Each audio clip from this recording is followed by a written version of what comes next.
आज मेरो एक दिने यात्रा सुरु भइसकेको छ। प्रकृतिको काखमा रहेको हरियाली गाउँहरूको माझमा अति मनमोहक दृश्यहरूको अवलोकन गर्न पाउँदा मेरो मन हर्षित भएको छ। प्रकृतिको सुन्दरता केवल देख्नको लागि मात्र होइन, यसले हामीलाई सृजनशीलता, शान्ति र प्रेरणा दिन्छ।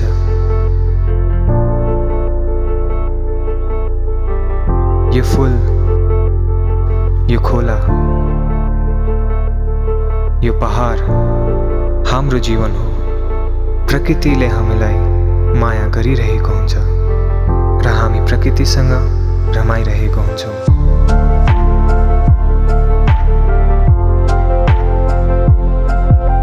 मानव र प्रकृति एकअर्कामा निर्भर छन्। प्रकृति हाम्रो संस्कृति, धर्म र परम्परासँग जोडिएको छ।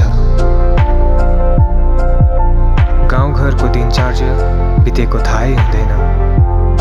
चियाको चुस्तीसँगै सूर्य उदाउँछ भने चियासँगै सूर्य अस्त हुन्छ।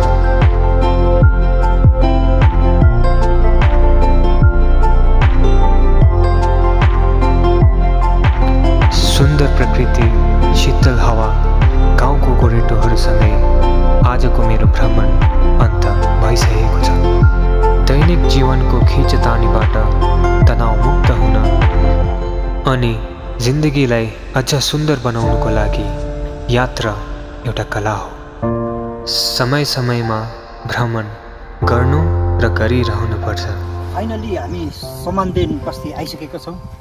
चारैतिर हरियाली, सुन्दर वातावरणको माझमा रहेको यो सानो गाउँ जसको नाम समानदेन।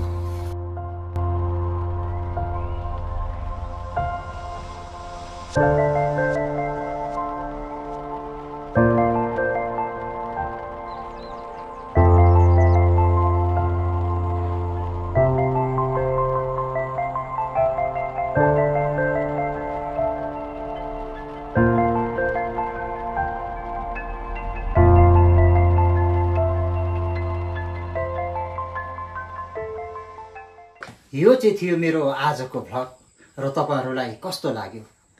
यदि राम्रो लाग्यो भने तपाईहरुले लाइक, कमेन्ट, शेयर गर्नु नभुल्नु होला।